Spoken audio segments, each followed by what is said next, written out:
Commander साहब आगे बढ़ो। प्राण जाए पर, प्राण जाए पर नहीं किसी से भीख मांगते, नहीं किसी से भीख मांगते।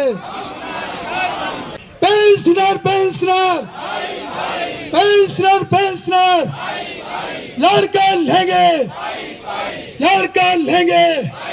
हमारे कमाई में से तुम दूसरे को जमाई बना रहे हो, ये तो ठीक बात है क्या? आज की मीटिंग, आज का ये जो हमारा सम्मेलन हो रहा है वो बहुत ही महत्वपूर्ण है। दिशा जो संगठन के मार्गक्रमण की है उसके लिए आज का यह दिन, कल का दिन बहुत महत्वपूर्ण था। आप जानते हैं पिछले 10 साल से दिन रात हम सभी लोग मिलकर लड़ रहे हैं। जो सरकार जिसने हमें आश्वासन दिया था, पहले टर्म में नहीं किया, दूसरे टर्म में भी नहीं किया, हमें बुला के बातें हुई, आखिर तक ऐसा लगता था कि हमारा काम होने वाला है।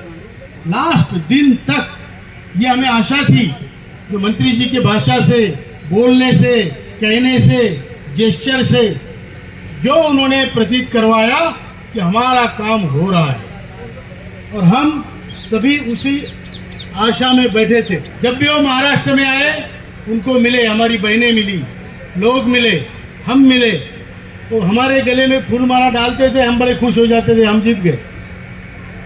लेकिन उन्होंने हमें उल्लू बनाया और हमारा काम नहीं हुआ।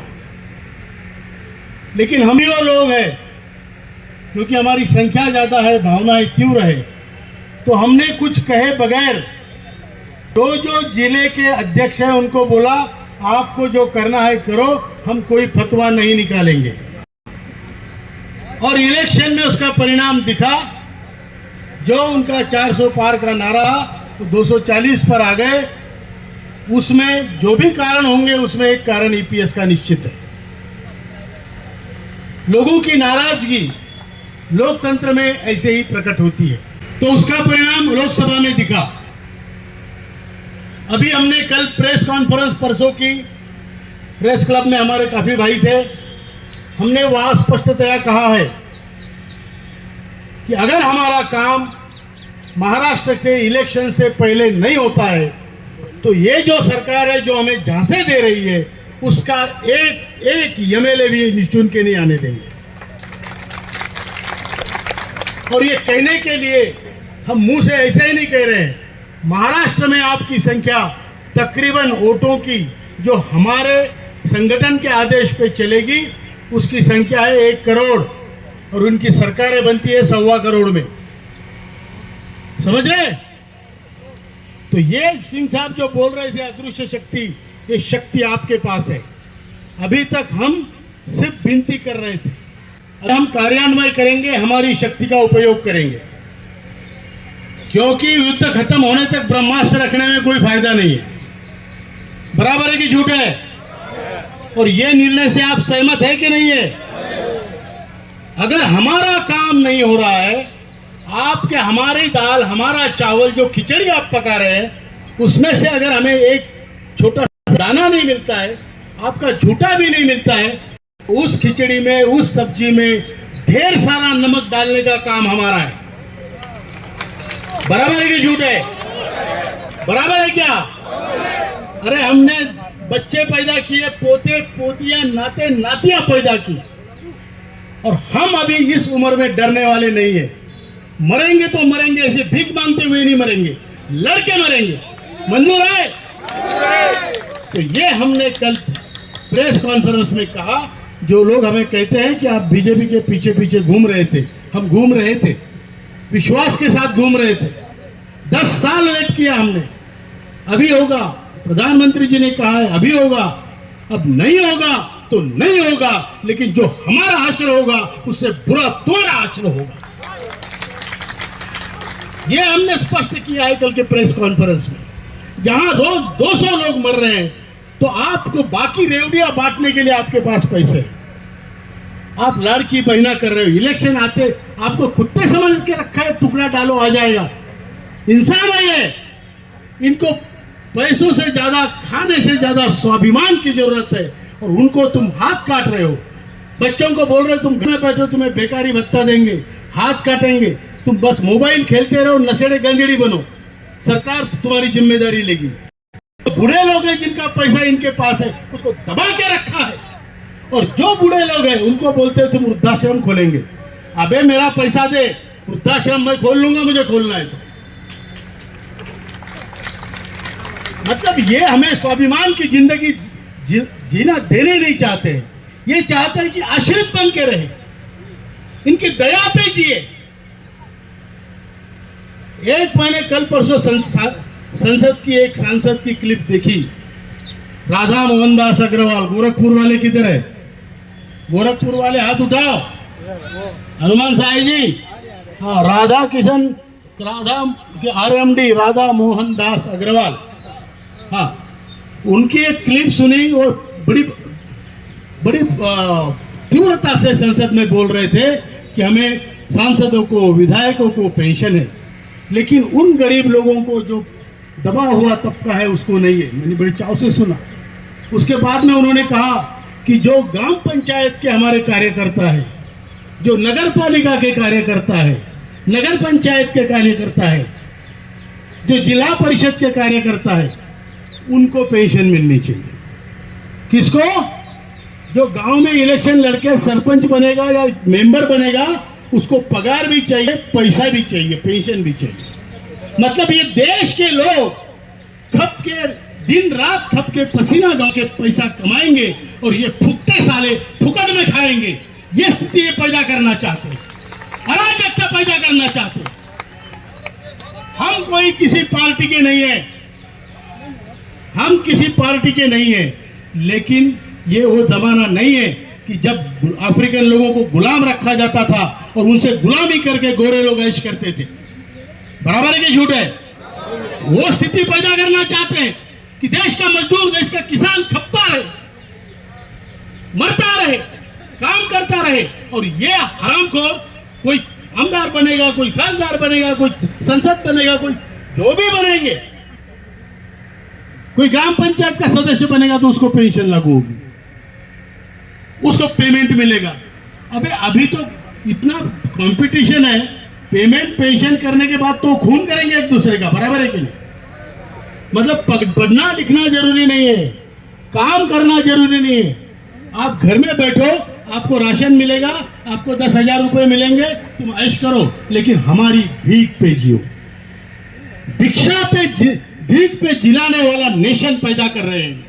इन्हें ये मालूम नहीं कि इंसानों में और जानवरों में एक फर्क होता है, होता है इंसान स्वाभिमानी होता है, फेंके हुए पैसे नहीं लेता हो, ना तुम्हारी उपकार लेता है, उसके बाजुओं में जोर है, काम दो, रोजगार दो, लेकिन नहीं, हमारा पैसा चुराएंगे, वो दबाएंगे और वो लुटाएंगे।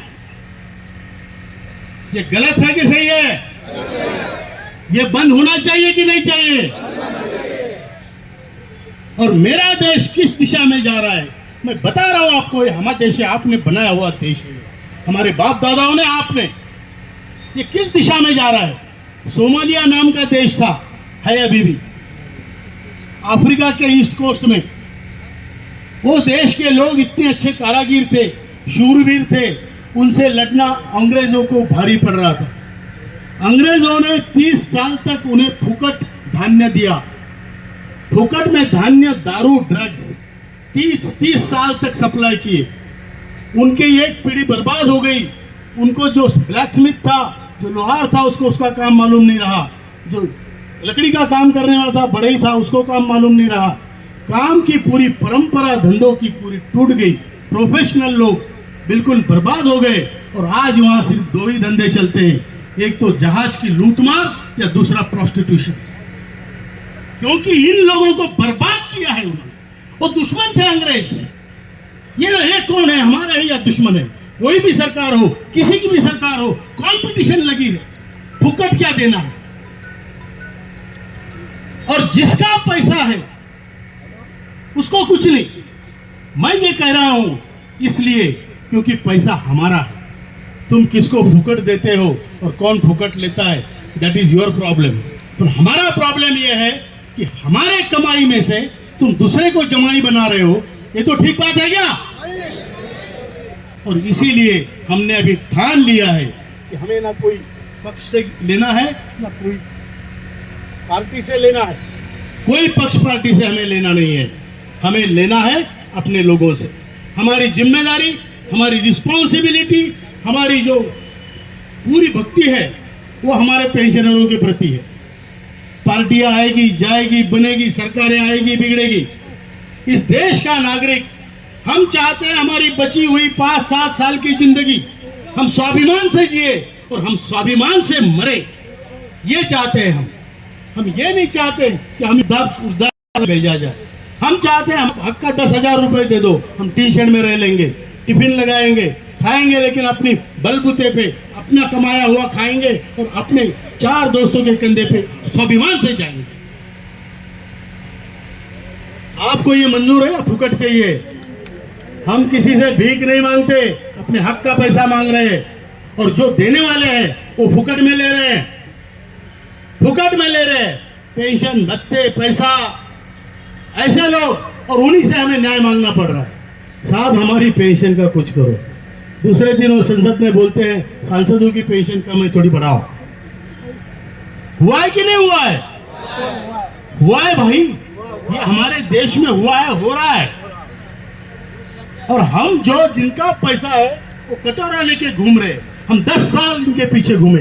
अभी हम वो अस्त्र इस्तेमाल करेंगे। हम किसी पक्ष पार्टी के नहीं है, लेकिन हम अगर बदला लेने की भावना से भी करें ना, तो जिसने 10 साल घुमाया उसको अगले 5 साल में नीचे उतारेंगे।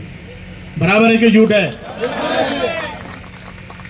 या तो भी हमारा काम करें, हम आपका काम करेंगे। मैं गारंटी के साथ कहता हूं, अगर हमारा काम इलेक्शन से पहले महाराष्ट्र के होता है तो वहां बीजेपी की सरकार लाने की जिम्मेदारी हम लेते हैं, और अगर नहीं होता है तो उनको पैदल चलाने में मजबूर भी हम करेंगे। बराबर है कि नहीं? बराबर है कि नहीं? ये खुली धमकी है, ये खुली धमकी है, क्योंकि आपके हमारा पेट भूखा है।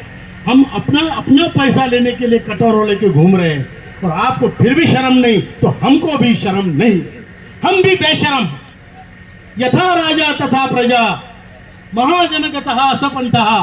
तो आप बड़े लोग करते हो तो हम भी वही करेंगे। अगर आपको वही भाषा समझ में आती है तो हम बूढ़ों को भी वो भाषा समझ में आती है। आती है? समझ में आती है? इसका परिणाम ये हुआ कि कल हमें आदरणीय मंत्री जी ने बुलाया, उनके ऑफिस से फोन आया। ना हमने कोई एप्लीकेशन किया था, ना हमने कहीं उनको गुहार लगाई थी, अपने आप ही फोन आया। हमारे गुजरात के भाइयों ने हमारी मुलाकात के लिए काफ़ी कोशिश की थी। मंत्री जी का फोन आया, उनके ऑफिस में हम गए, और उन्होंने, मैं था, वीरेंद्र सिंह जी थे, नरगुन साहब थे, गुजरात के 2 भाई, वो लेट हो गए तो अटेंड नहीं कर पाए। मंत्री जी ने कहा हम आपका काम करेंगे। मैं भी जानता हूँ कि जिन लोगों ने कुछ भरा नहीं उनको 2-3 हज़ार पेंशनें मिल रही है, तो आपको पेंशन मिलनी चाहिए, सब विचार के हम लोग हैं, और मैं आपके लिए ये करूँगा। तो मैंने बोला सर ये 4 मंत्री हुए, आप चौथे हैं, आप चौथे लेबर मिनिस्टर है जो ये कह रहे हैं। अभी हम 4 मिनिस्टर की यही बातें सुनते आए हैं। अभी हमारा एक ही मकसद है, ये सूर्य और ये जयद्रथ। हमें डायरेक्ट प्रमाण चाहिए। अगर महाराष्ट्र के इलेक्शन से हमारा काम पहले होता है तो हम आपका काम करेंगे, और नहीं होता है तो हम आपका काम तमाम करने में समर्थ है। नम्र भाषा में हमने बोला।